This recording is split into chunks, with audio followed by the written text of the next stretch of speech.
Então, galera, a gente falou aí dessa introdução, conceitos, histórico, mas agora a gente vai falar o que é um processo de software. E aí, óbvio, trouxe as duas referências aí que a gente está usando, né, as principais do nosso curso.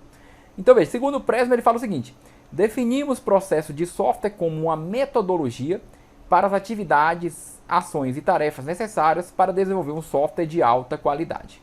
Já o Somerville, como eu sempre falei, minha idade, ele fala o seguinte: um processo de software é um conjunto de atividades relacionadas que leva à produção de um produto de software. Então, tá vendo? Somerville aqui, pelo menos na minha visão, ele é mais didático. Um processo tem um conjunto de atividades. Processo de construção de um carro lá na indústria automobilística. Tinha uma série de atividades que ia desenvolver o carro. Aqui a gente adaptou, ok? O processo de engenharia de software, ainda segundo o Presma, né, ele não é rígido e ele nem deve ser seguido à risca, né?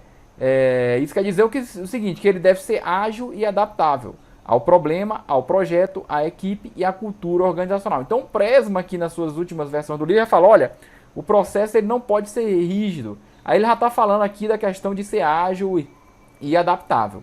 Como eu falei com vocês, né, o Presma ele não se preocupa muito aí em ser didático. O Somerville não. Se você pegar o livro do Somerville para você ler, ele vai falar, olha gente, basicamente tem um processo de software e você tem duas pegadas de desenvolvimento de software. Uma dirigida a planos, que é mais prescritiva, que é mais voltada a pensar no processo e no todo, e aí você faz um plano e segue esse plano até o final. E o desenvolvimento ágil, que é mais voltado a ser iterativo e incremental, no qual você vai fazendo as coisas em pequenos pedaços.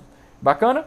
Mas aí o Presma já está dando uma dica aqui, que na verdade todos os processos você tem que procurar adaptar à sua realidade, né? Lembrando, não entrar com o processo Go-Ross. Eu adaptei minha realidade é só desenvolver em produção. Não, isso aí vai levar ao colapso, ok? Então é você realmente pensar em desenvolver software e adaptar uma série de práticas e tarefas aí que você pode incluir no seu dia a dia.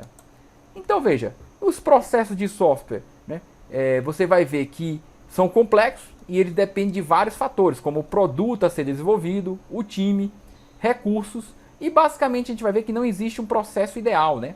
Ele pode ser adaptado de acordo com o contexto, podendo ser mais formal ou mais flexível. Aí, gente, tem vários exemplos e aí a gente pode entrar na discussão aqui de horas, mas basicamente você vai pensar o seguinte, olha, aquele exemplo lá, um sistema crítico, né, de segurança. O processo às vezes vai ser mais prescritivo. Você vai entrar numa engenharia de requisitos, por exemplo, mais tradicional, né, com os processos de engenharia de requisitos.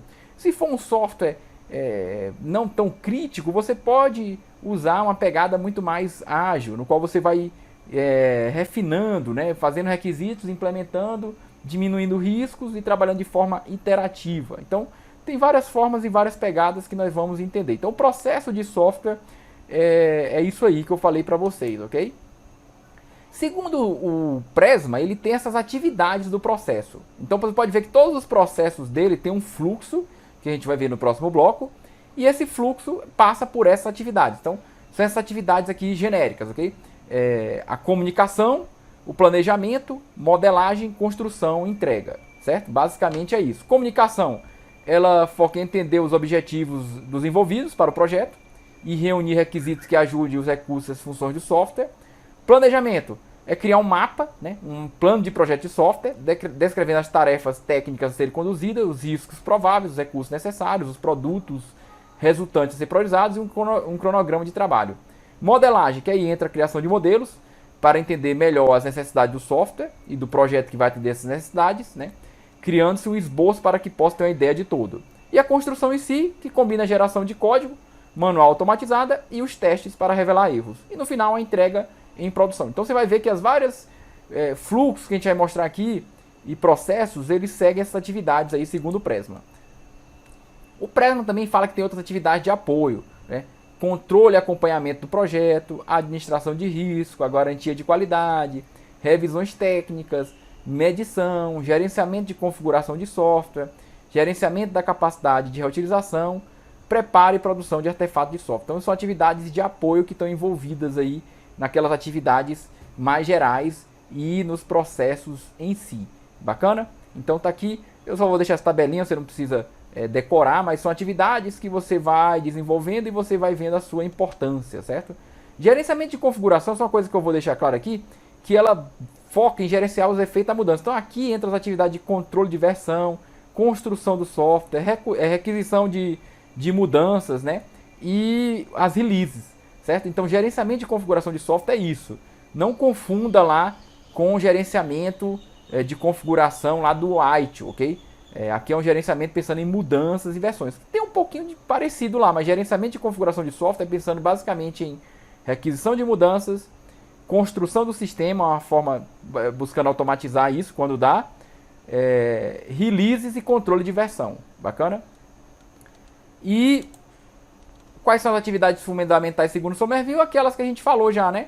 Especificação de software, projeto, implementação, validação e evolução, certo? Então são aí a visão do Somerville e os processos em geral ele usam na visão do Somerville essas atividades. Então são duas visões, certo? Você precisa se preocupar com isso? Não, você vai ver que as questões que a gente vai exercitar daqui a pouco basicamente você entendendo o que é um processo, o que é um fluxo, o que é modelos de processo, nós vamos falar, né?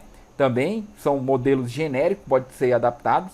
E você tem todo esse arcabouço de informação, tanto na visão do Somerville como Presma.